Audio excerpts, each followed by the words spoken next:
Welcome children. Today we will start with chapter 5 of geography for standard 7th, water a precious resource. Now when we think of water, what image comes to our mind? Yes, we think of rivers, waterfalls, the pitter patter of raindrops, the children enjoying the rain and floating paper boats in the rain puddles, okay, water in your glass. So when we think of water, yes, it's all around us, and now we need to know the components of water. Why is it a precious resource? Now, 4.5 billion years ago, there were no oceans on this earth. Let us understand how did they originate. So, as you are aware, when the earth was born, it was still a hot ball of fire. It was cooling down, and there were volcanoes all around. They were spewing up gases which went up into the air, okay, into our atmosphere. All these gases went into our atmosphere. Now, as the earth began to cool, all these gases which went up as steam, they became water vapor. They went into the higher altitudes and they condensed and formed rain. So all this precipitated back and filled up all the deep trenches that were there on the earth's surface. They filled it up with rain, which formed our oceans. So here children, you can see in this figure how the gases which were spewed up into the atmosphere, the steam which went up, condensed and began to fall down as rain and filled up all the holes that were there, deep trenches that were there on our earth, which became our oceans. Now the water that was born 4.5 million years ago, the same water still exists today. Nothing has been added or subtracted. The same water may be irrigating the fields of Haryana and now may have flowed to the Amazon River. So how is that possible? Yes, it is only possible through the water cycle. Now let us understand what is water cycle. Yes, what happens? Our earth gets heated up. When it gets heated up, the water evaporates, yes, as vapor, goes up to the atmosphere, cools and condenses, and then when it becomes heavy, becomes filled with rain, it precipitates down as rain, and it fills up our rivers, which again flow into the ocean, and some get seeps underground also. So you see, the same water that was born is going in a continuous cycle. Till date, nothing has been added or subtracted. The same water is circulating on our earth's surface. So the water that was born was 4.5 billion years ago. We have the same water because of the process of water cycle. Now, how is this water cycle driven? What are the two main forces which drives this water cycle? The two main reasons are the heat from the sun. If there was no sun, water would not have evaporated. And the second factor is the gravitational pull of the earth. Now, because of the gravitational pull of the earth, whatever vapor is going up into the atmosphere is brought down back to the earth as precipitation or as rain.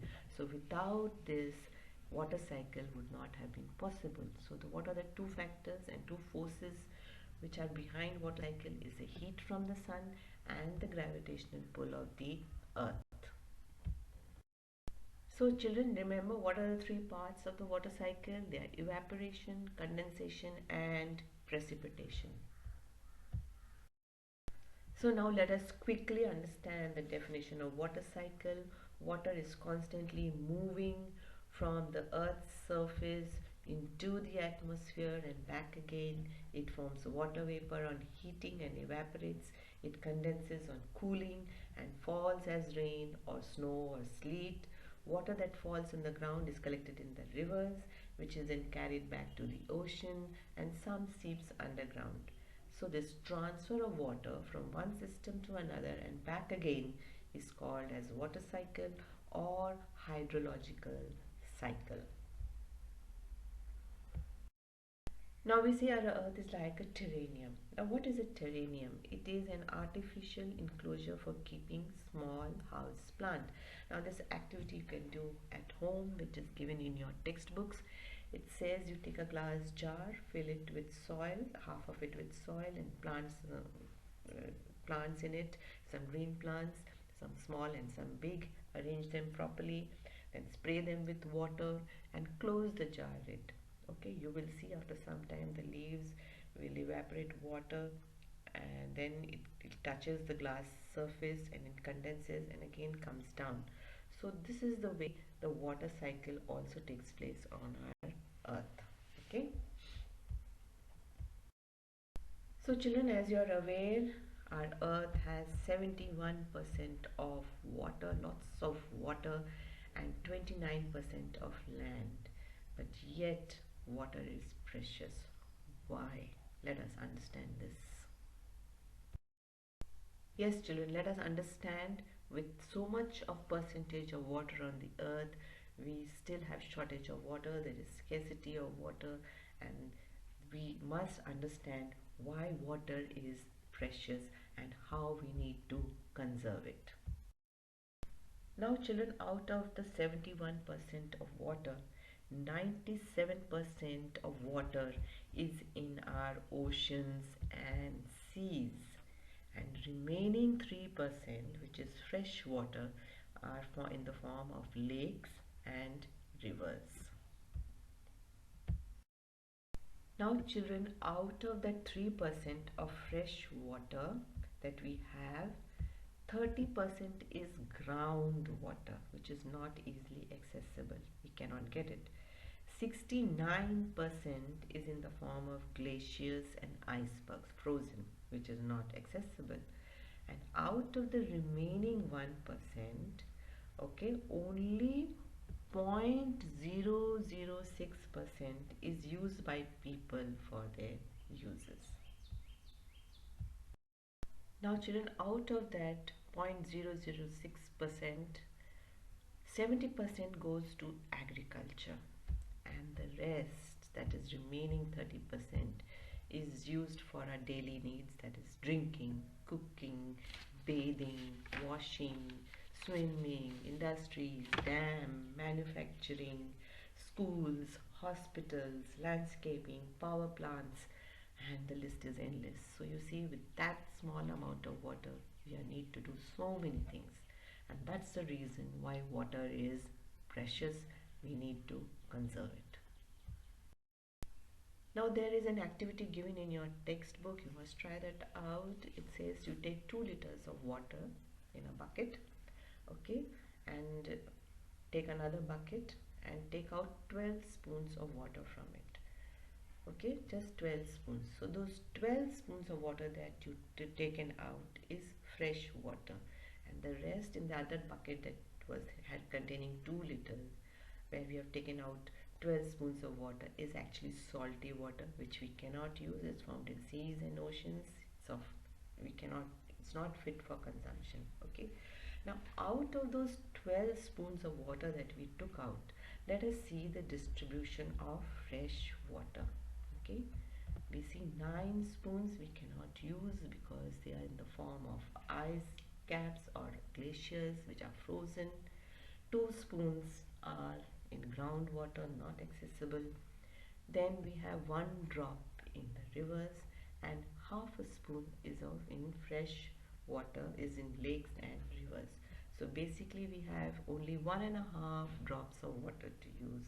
And what are we going to use that 1.5 drops of water? We have so many things to use it for: agriculture, for our daily needs. List is endless, isn't it? So that is why water is so precious. Now since water is so precious, we need to conserve it. In small ways we can do it. First of all, we should turn off all the taps which are not in use. We should stop playing holy with water, instead play with dry colors. And we must stress on rainwater harvesting and save each drop of rain through this method. Now let us see the major oceans of the earth. Okay, we see the Pacific Ocean, then the Atlantic Ocean, and then we have the Indian Ocean, okay, Arctic Ocean, and down below we have the Southern Ocean, which is also called as the Antarctic Ocean. So there are major 5 oceans on earth. Now the question arises is, why is ocean water salty? Yes, because the rivers and other water bodies are eroding the rocks. When they come down from the mountains, they erode the rocks that are present on the land, and these rocks have salt in them. So over the years they are constantly eroding the rocks and bringing these salts and depositing into the oceans. So over the years and years, these salts have been deposited into the ocean, which has made ocean water salty. Now, why can't one drown in Dead Sea? Now, Dead Sea, the salt content in Dead Sea is too much, so it makes the water heavy, dense, and buoyant. Buoyant means you cannot drown in it, you only float on it. Okay. The water in the oceans is not calm like that of ponds and lake. It is always in a state of movement. It is in constant motion. Okay, and the water is sent into motion in the oceans by waves, tides, and currents. Now let us understand what are waves and how they are caused. So when wind blows over the surface of the water, ocean water, over the surface of the ocean water, when the wind is blowing, it creates friction. It creates friction. So when the wind blows over the surface water of the ocean, it creates friction, and this friction pushes some of the water up while the other areas down. So it is the surface water is rising and coming down. It's the surface water which rise and fall are waves. Now due to the friction, these areas then start spinning, and that is the beginning of the wave. So it's going up and down. Now whenever there is a strong wind, the spinning will be more, so we'll have more huge waves. Now as the waves come toward the shore, the spinning causes the water to go up and down. And then when these waves reach the shore, they crash because they have an obstruction, and they go back into the sea. So now to define waves, what are waves is just when the surface water rises and falls. So it's an up and down movement we see on the surface of the ocean water due to the pushing action of the winds. The winds are blowing over it. If there is a light wind blowing, then we'll have small ripples. If there is a strong wind, we'll have huge waves. Now let us look at the parts of the wave. The highest point of the wave is called the crest. This is the highest point, and the lowest point of the wave is called a trough. Now the vertical distance between the crest and the trough is called wave height, and the horizontal distance between two crests is called as the wave length. So now let's recap the parts of the wave. Crest is the highest point of the wave, trough is the lowest part of a wave, wavelength is the distance between two adjacent crests, and wave height is the vertical distance between the lower part of the wave and the highest part of the wave, that is between the crest and the trough. Now just a little recap. When light wind blows across the surface of the ocean water, we have tiny ripples, and when there is a strong wind blowing over the surface of the water, it creates big, huge waves. Now how are waves an energy? Now the best way to understand waves as an energy is first think of a rope which is laid on the ground, and you pick up one of the end of the rope and give it a good snap. Okay, shake it. You will see a ripple effect right up to the other end. okay? And that is what the waves are, okay? It's not that the water has increased and it's lots of water is coming. It's the same water which is just rising and falling and coming to the shore, again going back into the ocean. Okay, so you see the energy that you have applied at one end of the rope is released at the other end of the rope, just as the energy of the waves is released on the shore. On the shore it breaks and comes back again. Okay, and what provides this energy? Of course, the wind provides the energy, and wind causes waves that travel in the ocean, and it is released when it comes to the shore. Now let us understand what are tsunamis. Yes, tsunamis are a series of huge giant waves. It's a Japanese word which means harbor waves, okay, which destroys things when it reaches the land, and is often caused by the movements under the surface of the earth, like earthquakes or volcanoes. So here you can see it's a volcano eruption under the sea, and when the volcano erupts it pushes up the water, and then it's carried over and reaches the shore in huge waves. So this is what a tsunami is. Now, a tsunami can be caused either by an earthquake, when two lithospheric plates collide, creates earthquakes, due to landslides, or due to volcanic eruptions, all under the surface of the earth. Okay, so all the three can cause a tsunami. Now let us understand the next motion, that is tides, how it's caused.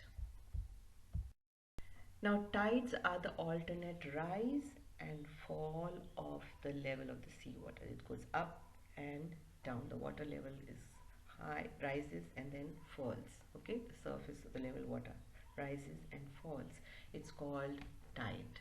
And what are the reasons for it? It is the gravitational force of the moon and the sun and the rotation of the earth. So all of you can see here, this is our sun, yes, in red color, earth in blue. It's a blue planet, has water in it, and you can see that there's this moon which is going around the sun. And as I told you, it is tides take place due to rotation of the earth and the gravitational pull of the moon and the sun. So now let us understand this a little better. Now before I explain to you about the tides, I want to give you a small example of how this tide works. Now take for example a coin, put it on a table, okay, and then you have a pendulum magnet hanging over it which is swinging, okay. Now when the magnet comes closer to the coin, what happens? The coin rises a little bit, okay. It's not that it goes and touches the magnet, but it rises up, okay. So this is what the moon does to the ocean. Like the coin, the moon rises periodically because it attracts the forces above. It just attracts, and the ocean water gets slightly risen up. Okay. So neither the water in the ocean or the coin move or follow the above force. They are just occasionally reach it. Okay. Just when they come, they just rise up a little bit. It's not that the ocean water reaches the moon, but yes, due to the gravitational force, they rise a little. So this is what a tide also does. Now let us understand the positioning of the moon when the moon is in the first quarter and third quarter. As you know, the moon is going around the earth. So let us see the position in the first quarter and third quarter. In the first quarter we see that the moon is in between the sun and the earth. So both the moon and the sun pull the earth's water because of the gravitational force. They pull the ocean water, and so we have high tides, okay, which is called as spring tides. But the gravitational force of the moon is more because it is closer to the earth, and they are forming an angle of 180 degrees. Now similar spring tides will take place also when it's in the third quarter because they're forming an angle of 180 degrees. So we'll have spring tides in the first and the third quarter of the moon phase. So children, here you can see the image of the sun, the earth and the moon. They are forming an angle of 180 degrees, and this, when they form a 180, they have a combined pull of the sun and the moon's gravitational force which pulls the ocean water. So we have spring tides. So you can see the water level is slightly more raised. Okay, so this is the spring tides or highest tides. Now let us understand the second and the fourth phase of the moon. We can see here now in the second and fourth phase of the moon, it is for the moon is now at creating a right angle with the earth and the sun. You can see an angle of 90 degrees. So when this happens, the gravitational pull of the moon and the sun counter each other. So the ocean water is not pulled to that height like in the spring tide because they are countering each other's gravitational pull. Okay, so then we have neap tide as they are making an angle of 90 degrees. So whether it's in the second quarter or fourth quarter, we will have neap tide due to the angle formation of 90 degrees. So children, here in this figure you can see the neap tide when creating an angle of 90 degrees, and you can see the sea water is not pulled to that extent, slightly rises up. So that is neap tide. Now let's understand the definition of spring tide and neap tide. When the moon is full or new, the gravitational pull of the moon and the sun are combined, and at these times the high tides are very high and low tides are very low. This is known as spring high tide. And during the moon's quarter phases, the sun and the moon work at right angles, 90 degrees, causing the bulge to cancel each other. Okay, and this results in a small difference between high and low tide, which is known as neap tide. Now tides are very important. It helps in navigation, especially when there is a high tide. The ports get full of water and the ships can come nearer to the ports. Okay, and suppose there is lots of sand which is deposited near the harbors, and during high tide it washes that away. So it clears the silt. Of course, tides have energy and it's used for generating electricity, and during high tide lots of fishes come towards the coast, which is very useful for the fishermen. So you see, tides are very important. Now let us understand what are ocean currents. Now as we had learned tides, where the surface water rise and fall due to the pushing action of the wind, tides we have seen that the water level rises high and low. Now what are ocean currents? They're just movements of water, just like rivers flow in a definite direction, okay, on the surface of the ocean water. So in this slide you can see the ocean currents. Yes, you can see they are like streams moving in a definite direction. Okay, you can see here they're coming down, again going up, again going up, again coming down. Okay, so these are like rivers flowing in a definite direction.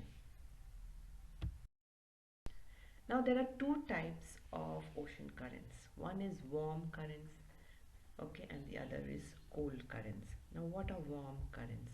Warm currents originate near the equator. Why equator? Because that area gets the direct rays of the sun.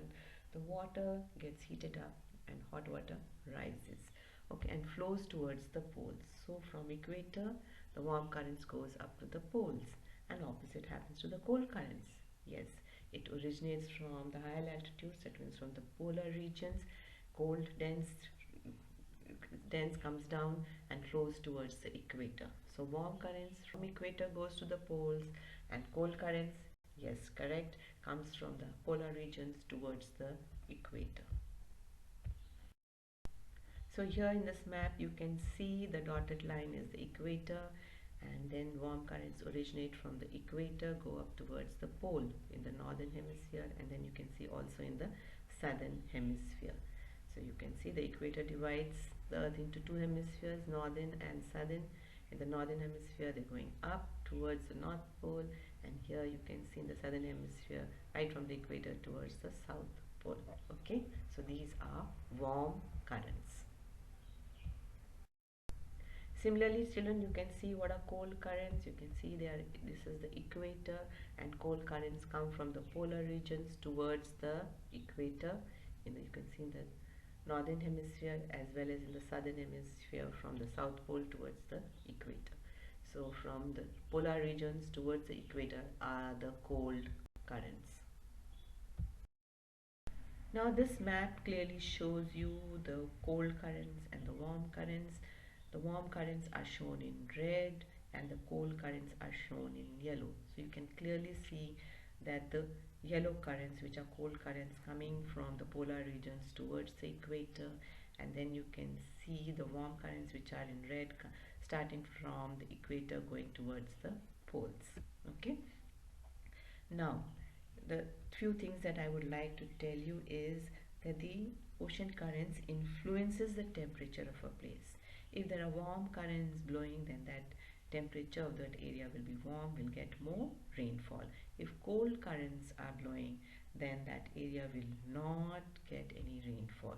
So you see all the deserts lie on the western side of our earth. You can see here in South America, Atacama Desert, in Australia. Why half of Australia is desert? Because of this cold current which is flowing. It does not pick up any moisture and there's no rainfall here. Okay, so it influences the temperature of a place. Now another important factor that you must know, where cold and hot current meet, like this is the Gulf Stream and here is a cold current, Labrador current, where they meet, creates a very foggy situation which is not good for navigation, prevents navigation. But it is a world's fish bank. Lots of fishes are found here. So you can see here where Labrador current and Gulf Stream meet, hot and cold meet, we have fishes here. Same here, if you can see in the southern part where Brazilian current and Falkland current meet, we have a fishing bank here. And same here, you can see here the Oshio current, which is a cold current, and Kuroshio current, where they meet. We have found lots of fishes here. So this is a good fishing bank of the world where we get lots of fishes. But it prevents navigation, and because of this Labrador current and the cold current were meeting, lots of fog was created. Our Titanic ship was not able to understand this and directed towards that, got lost and got struck with an iceberg. That's the reason why it sank. Okay, so that's the advantages of cold and warm currents. But remember, warm currents originate from the equator, go towards the poles. Cold currents, okay, originate from the polar regions, come towards the equator.